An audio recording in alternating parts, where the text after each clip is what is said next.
Now available in paperback and e-readers, John Haynes' Illuminati, the man who rules the world, takes on the head of the global elite in this all-new action-packed John Haynes series adventure. Get your copy of John Haynes' Illuminati in paperback and e-readers at Amazon.com and online booksellers everywhere.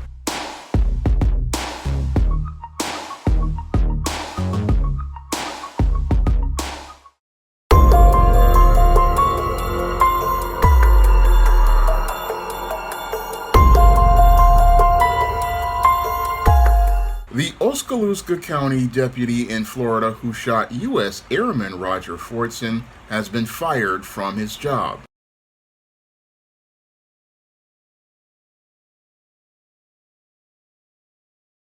Good afternoon, everyone. Breaking now, the deputy who shot and killed Senior Airman Roger Fortson has been terminated. The Oskaloosa County Sheriff's Office revealing just an hour ago that Deputy Eddie Duran was fired following the completion of an internal investigation.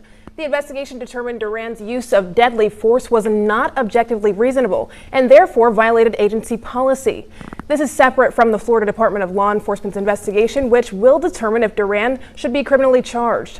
On May 3rd, Duran was directed to Fortson's apartment by people at the complex who reported a disturbance. Body cam video shows Duran knocked 3 times. When Fortson answered the door, he was holding a gun by his side. The sheriff's office says Duran confirmed that Senior Airman Fortson did not physically resist him, and the investigation concluded that Fortson did not point the gun at the deputy. Sheriff Eric Aiden said in a release, "This tragic incident should have never occurred. The objective facts do not support the use of deadly force as an appropriate response to Mr. Fortson's actions. Mr. Fortson did not commit any crime. By all accounts, he was an exceptional airman and individual." Now on May 3rd, 2024, U.S. Airman Roger Fortson was sitting inside of his apartment talking to his girlfriend on FaceTime. And as he was talking to his girlfriend on FaceTime, this is where Deputy Eddie Duran knocked on the door of Roger Fortsman's apartment based on information given to him by staff in the building, which wanted to make the claim that Roger Fortson was in an apartment where there was a lot of frequent domestic violence. Now, the officer going to the door of Roger Fortsman's apartment on this domestic violence claim knocked 1 time and did not acknowledge that he was a sheriff's deputy. And as his body cam footage was going on, he then knocked again. And as he knocked again, this is where U.S. Airman Roger Fortson walked up to the door of his apartment carrying his legally registered service weapon or firearm. And as he was carrying his legally registered firearm, he then opened the door with the gun pointed down. And as he opened the door with the gun pointed down, this is where the officer Eddie Duran basically took out his firearm on seeing Roger Fortson with that gun and shot him multiple times, killing him. Now, over the last month, the Oskaloosa County Sheriff's Department has been very silent, not revealing the name of the deputy who participated in the shooting. We all saw it in police body cam footage that went viral. And as they were doing their so-called investigation, they eventually came to the conclusion that Eddie Duran was acting outside of official Oskaloosa policy as related to force, and they decided to terminate him from his job.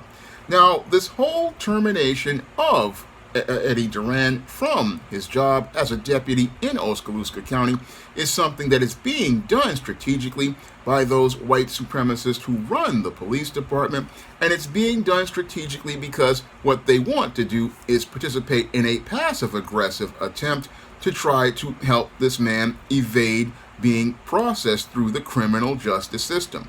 Now, what they want to do here is basically try to sate the feelings of many of the foundational Black Americans who have been protesting over the shooting of Roger Fortson, and what they want to do is passively pacify the feelings of the Black masses who are out here protesting and asking for justice, and aggressively look to try to find a way to try to make it where this guy Eddie Duran can basically leave this job and then go back and find another police department where he can go on with his career as a police officer. And that's where foundational Black Americans have to really stay vigilant, because this whole effort to fire a police officer who has gone rogue is a way to try to avoid accountability for the, again, egregious behaviors as related to violating the rights of a black person. Because as I see it from what I saw in that video that was on that body cam footage, the only reason why this Eddie Duran shot at Roger Fortson wasn't because of the gun in his hand. No, it was due to the color of his skin. Because in the state of Florida, everybody has a right to conceal carry their registered firearms, and if that firearm is pointed down, then the officer in question can ask the individual to put down their firearm and engage them in a conversation. That's what an officer is supposed to do in a situation where they get a call. What they do is, on seeing that individual, the first thing they're supposed to do is say that, could you please put down the weapon? We got a call regarding an incident, and we want to know what's going on as related to that incident. That is what any critical thinking officer would do. They would sit there and ask the individual, okay, could you please put down the weapon? We received a call regarding a domestic violence incident, and after seeing that this man was in the apartment alone, this is where the officer would basically just say thank you for your time and then move on. And that's what should have happened in the case of Airman Roger Fortson. However, what happened in this case is that this Eddie Duran basically decided he saw a black man, and because he saw a black man with a weapon, he saw the black man as a threat based on the color of his skin, and that's the only reason why I believe he shot Roger Fortson. Because I believe if Roger Fortson was a white U.S. Airman, basically this officer wouldn't have reacted in that way. No, if he saw a white U.S. Airman or a non-black U.S. Airman, he would have been asking those questions like I talked about previously, and he would have followed procedure, but he didn't follow procedure because he was basically buying into the old white supremacist and racist ideas that black men are black brutes and are extremely violent and will do harm to someone just because they are of the color of their skin.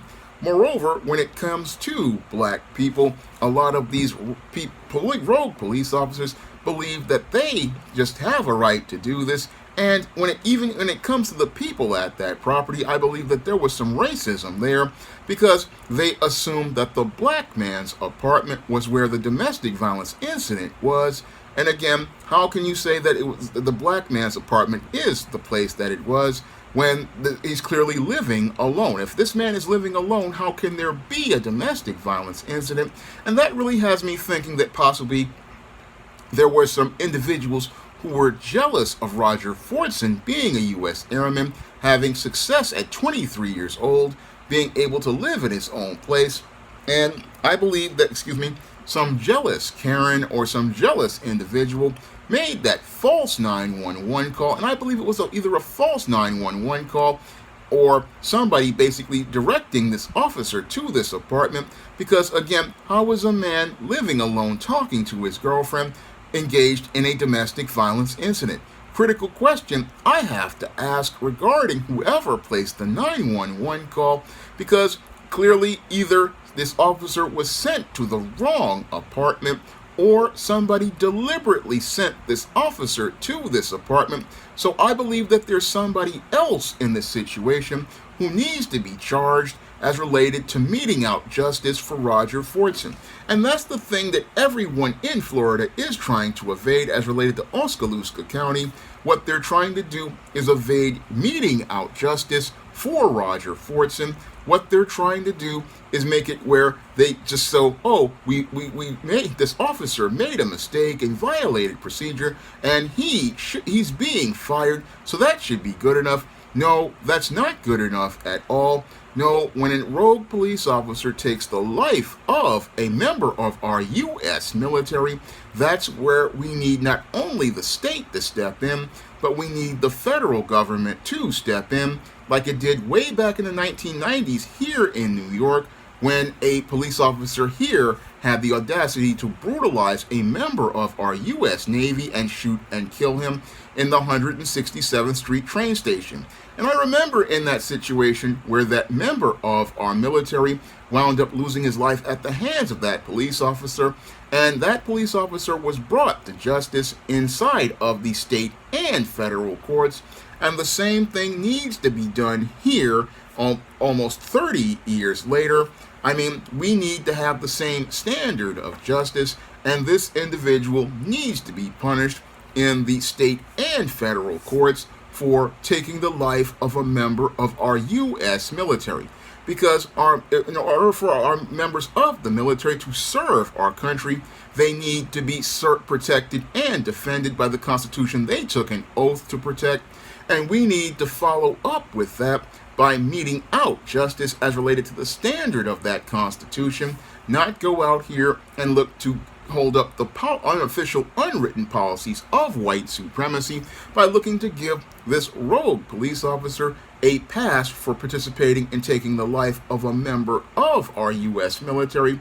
No, we need to mete out justice as related to this member of our U.S. military, because members who are of our military, again, need to be given the respect of their uniforms and given the respect that a member of the military deserves for service to our country, because it's a disservice to all of the members of our military if a rogue police officer can just basically take the life of a member of our military. And when it comes to members who are of the military who are black, this is a slap in the face to them. It's a slap in the face to the members of our military who are black, to have people in this county basically looking to try to give this guy a pass. No, he needs to be held completely accountable for taking the life of a member of our U.S. military, as related to him, again, just sitting in his apartment. Again, this man was just sitting in his apartment having a FaceTime with his girlfriend, and sadly, even though he was a member of our military serving our country, people were still looking to do a disservice to him, looking to do a disservice to him because he was a black man who was doing well, and they couldn't stand the fact that this black man was presenting an image of black manhood and black masculinity that basically showed that he was a responsible, conscientious man. I mean, they couldn't stand that, and that's the reason why I believe somebody possibly made that 911 call. And he was basically, again, this officer was sent on this mission to take this man out. Again, I believe that somebody weaponized this 911 to go after this member of our military. That's what I personally believe.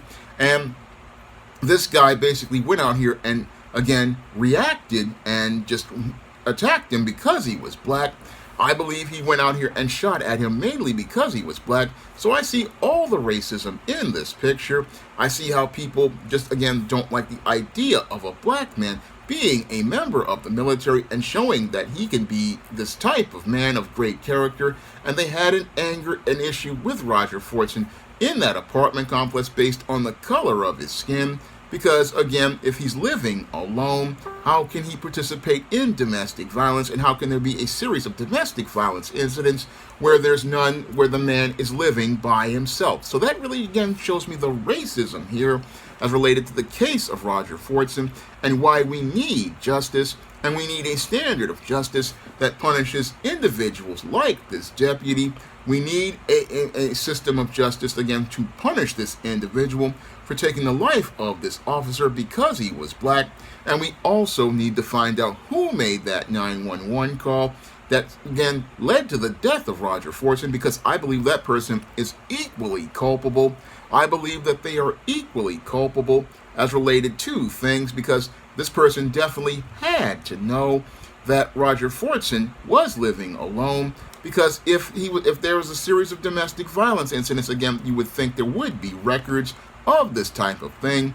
But the whole thing is that Roger Fortson, he lost his life, and again, lost his life all because he was black, and it didn't matter that he was a member of the military. And what the government doesn't see is that if they don't mete out justice, this is going to make it where most black men are not going to have an incentive to be in the military, because if you are a member of the military and you can't get protection from the government you serve and took an oath to, then most males will say, look, I have no incentive to go and apply to be a member of the U.S. military, because if an airman, again, this is one of the highest ranking members of the military, can't get protection from the Constitution he swore to defend, then we have a raw deal, because when it comes to members of our military, they deserve the tangible of justice. And again, what's being done here is egregious, and you're trying to make it where, oh, we fired the cop, so we're not going to prosecute him.